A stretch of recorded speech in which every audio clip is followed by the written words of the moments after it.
produktivitas tenaga kerja Indonesia itu memang relatif rendah, tapi nggak rendah-rendah amat sebenarnya ya. Kalau kita pakai purchasing power parity, jadi memang kita di tahun 2022 itu dari data ASEAN Productivity Organization itu masih sedikit di bawah ASEAN, tapi relatif jauh dari ASEAN 6, ASEAN utama. Tapi kalau dibandingkan dengan Singapura, Malaysia, dan Thailand memang kita cukup ketinggalan. Kalau dalam konteks histori, mungkin selanjutnya Bapak Ibu, ya ini kalau lihat Jepang sebagai benchmark histori, kita itu sama dengan Jepang tahun 1970.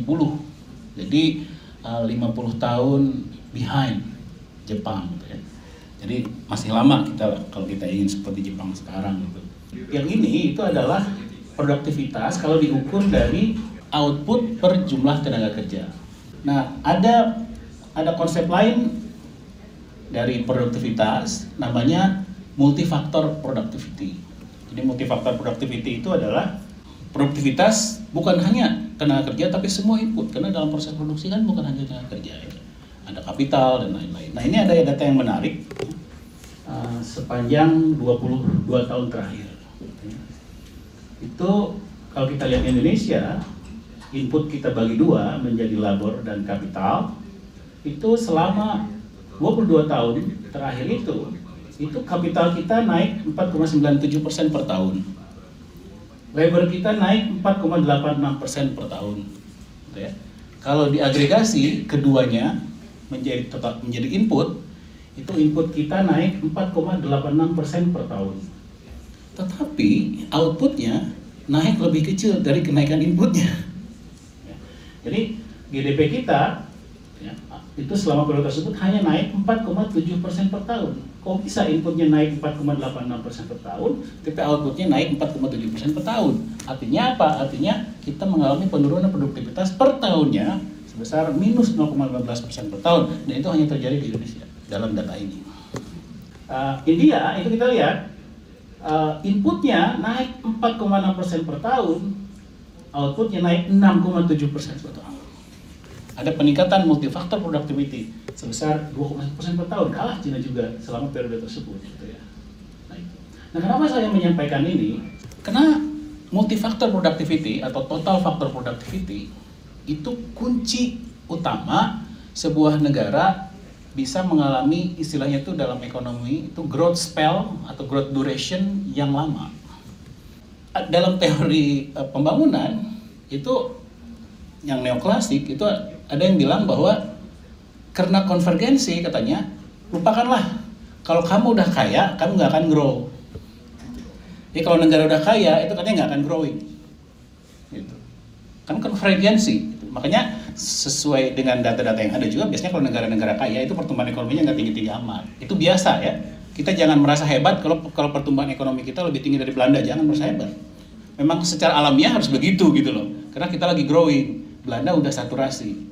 Tetapi banyak yang meramalkan bahwa seharusnya negara-negara kaya itu nggak growing, udah selesai aja. Nah, teori ini terbantahkan dengan data ini. Agion dan Hoyt menyatakan bahwa loh, ternyata Italia masih bisa tumbuh tuh per kapitanya 4% per tahun, Jepang gitu loh. Padahal udah kaya. Kok bisa? Apakah teorinya yang salah? Memang ternyata teorinya nggak benar-benar amat. Gitu. Kok bisa ya negara kaya masih bisa tumbuh tinggi? Kuncinya satu. Kalau ada kenaikan dalam multifaktor productivity, total factor productivity. Makanya tadi saya sampaikan total factor productivity itu penting banget supaya kita bisa sustain growth yang tinggi. Dan ini terjadi di OECD. Jadi rata-rata, Bapak Ibu angka yang paling kanan, rata-rata OECD selama tahun 60 atau 90, kenapa sebagai contoh OECD? Karena OECD negara kaya yang konon katanya diramalkan nggak akan bisa tumbuh lagi.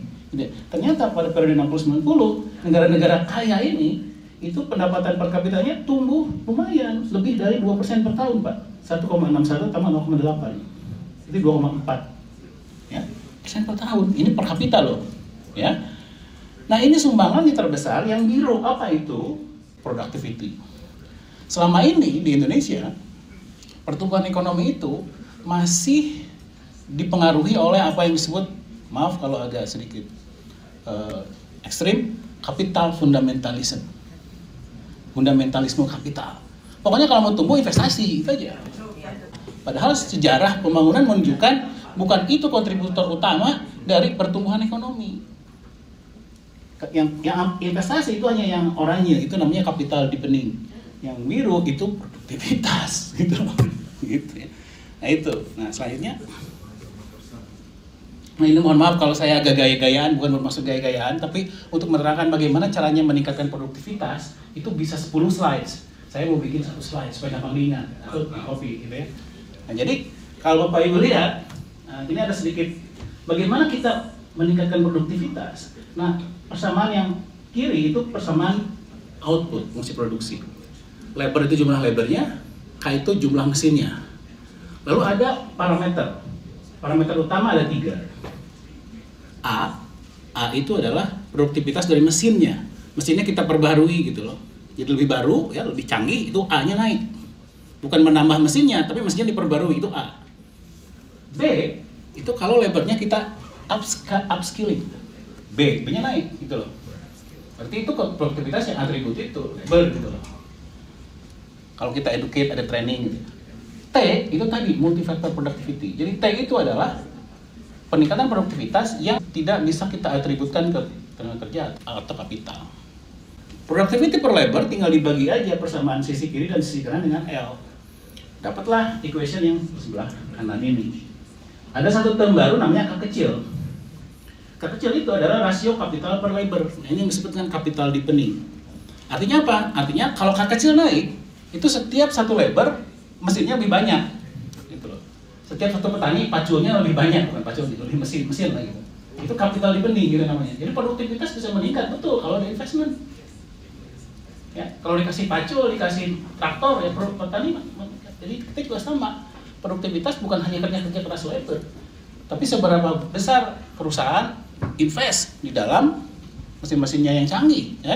Nah ini capital deepening. Makanya sebagai pemerintah apa yang harus dilakukan untuk meningkatkan produktivitas? Ya investment policies, diregulasi, ya, supaya investmentnya banyak, bisnis permitnya di streamline, jangan terlalu bertele-tele, financing, bank di Indonesia itu kayaknya saya sekarang lagi rapain di DEN itu membahas ini, financing Pak.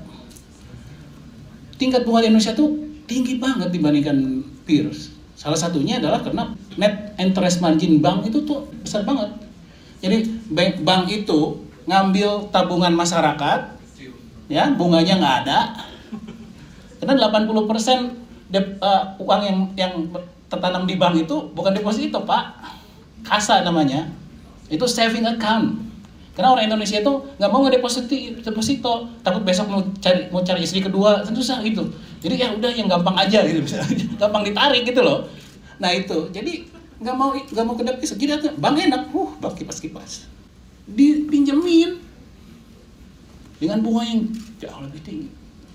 Jadi ada masalah di financing kita, ini harus diselesaikan. Kalau nggak ada investasi, ketinggian. Gitu. Nah, lalu FDI, gitu ya. FDI juga kita sekarang udah bagaimana caranya supaya asing masuk. Dan yang terakhir ini sovereign wealth fund, Danantara itu menurut saya satu kunci yang paling penting supaya kita bisa grow yang tinggi. Danantara itu mandat utamanya adalah membuat joint venture. Kalau misalkan kita mau investasi dananya dari domestik Pak, itu kantong kiri kantong kanan.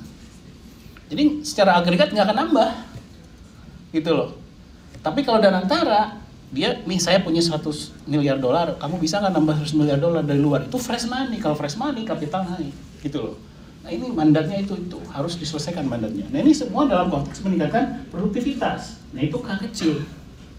Lalu A, kalau A saya nggak usah terlalu banyak itu ya. Misalkan mesinnya harus yang paling canggih lah, ya. Jangan mesin tekstil yang masih dipakai tahun 80-an dipakai Bapak Ibu, kasihan produk capital labornya rendah gitu loh. Jadi perbaiki mesinnya. Nah pemerintah juga harus insentif gitu loh. Janganlah ditarif lah gitu ya, impor mesin-mesin tekstil canggih gitu. Jadi insentif untuk automation, robotization, digitalization jangan dihambat, karena itu berakhirnya meningkatkan A, dan A itu langsung meningkatkan produktivitas tenaga kerja. Lihat persamaannya. Lalu apa B? Nah ini yang Bapak Ibu tadi sampaikan di pidato pembukaan, upskilling, reskilling, balai pelatihan dan lain-lain itu meningkatkan B. Improve education attainment, upskilling, reskilling, on the job training, termasuk nutrition intervention Pak. MBG, meningkatkan B semua dan pada akhirnya meningkatkan produktivitas tenaga kerja gitu loh. Nah yang terakhir T kecil. Nah T kecil itu adalah peningkatan produktivitas yang tidak bisa diatribusikan ke keadaan L. Yang sederhana apa? Membangun jalan kan? Membangun jalan kan menambah perusahaan produktif. Akhirnya outputnya lebih banyak, ya enggak? Akhirnya berarti kipol L-nya naik. Infrastruktur. Atau misalkan membuat research yang sifatnya kalau dalam istilah ilmu inovasi itu riset yang sifatnya general purpose. Ya, contohnya internet ya, internet itu general purpose, bisa dipakai semua orang. GPS itu general purpose. Dan yang risetnya ya harus public fund gitu loh. Nah itu contoh. Ya, itu infrastruktur, special economic zone. Nah itu juga bagian dari meningkatkan produktivitas. Jadi kesimpulannya apa? Kesimpulannya meningkatkan produktivitas itu harus kerja keroyokan gitu. Dan kalau keroyokan harus akur kitanya. Kalau nggak akur gimana mau kerja bareng gitu loh. Oke. Nah satu hal lagi yang belum tercakup di sini, ini mikro aspek. Ya, ada satu lagi makro aspek. Next slide. Ya. Produktivitas itu bisa juga terjadi bukan karena masing-masing sektor itu meningkat produktivitasnya, tetapi tenaga kerja pindah, Pak. Dari sektor yang asalnya produktivitas rendah ke yang produktivitas tinggi. Misalkan yang bawah nih ya, yang biru itu produktivitas sektor pertanian, yang oranye itu produktivitas sektor manufaktur atau industri. Itu beda banget produktivitasnya, gapnya tinggi. Jadi kalau labor pindah dari agriculture ke manufaktur, otomatis dia akan produktivitasnya meningkat. Nah ini yang disebut dengan structural transformation, transformasi struktural. Gitu. Nah di Indonesia memang terjadi itu, tapi cuma ada yang pindah ke industri, ada yang pindah ke service. Jadi pertanyaannya, apakah terjadi structural transformation yang growth enhancing? Jawabannya yes, tapi semakin kesini semakin lemah, Pak. Oke, saya kasih contoh yang lebih konkret ya, yang lebih narrow sektornya. Next slide. Ya, kalau ini lebih narrow sektornya, narrow itu sekarang ada pertanian, tapi yang orangnya itu bukan industri tapi manufacture saja. Ya, ini the biggest three share dari labornya. Jasanya spesifik, jasa yang paling banyak itu ke trade di Indonesia itu Pak. Ke trade, bukan ke finance, ke trade sektor. Lalu manufacture. Nah, Bapak Ibu lihat di sini, sayangnya di Indonesia sekarang semakin ke sini itu buruh itu pindahnya dari agriculture ke sektor trade. Dan trade itu kalau dihitung produktivitasnya ranking 3 terendah. Kalau misalkan dia pindah ke manufacturing bagus, cuman sayangnya enggak gitu loh. Hanya produktif, dan lagi yang Bapak Ibu lihat yang kiri sebelah kirinya itu sektor trade itu justru melambat peningkatan produktivitasnya, sementara buruhnya semakin banyak naik gitu loh. Dan dia paling rendah. Jadi nggak beda jauh Pak, produktivitas agriculture yang orangnya dengan produktivitas sektor trade. Artinya kalau kita pindah ke sektor yang nggak begitu beda jauh produktivitasnya, maka structural transformation semakin lemah. Kalau Bapak Ibu lihat persamaan yang bawah, itu produktivitas tenaga kerja itu bisa didekomposisi ya, menjadi 2 bagian. Bagian yang kiri itu adalah within sector productivity. Maksudnya apa? Maksudnya peningkatan produktivitas di masing-masing sektor sendiri-sendiri naik. Ya. Bukan dampak structural transformation, bukan dampak dari structural change. Yang kanannya, bagian yang kanan itu adalah structural change. Itu peningkatan produktivitas karena orang pindah sektor. Ya, jadi yang kiri orang naik produktivitas di dalam sektornya, yang kanan itu orang produktivitas naik karena orang pindah sektor. Ini structural change. Ya. Nah, saya hitung untuk 3 negara dari tahun 96 sampai tahun 2018 ada datanya, lalu saya pecah dari periode sebelum Asian Financial Crisis ke setelah Asian Financial Crisis. Nah, ini hasilnya. Pertumbuhan produktivitas yang warna biru, kalau yang birunya banyak itu biasanya itu ciri-ciri negara maju.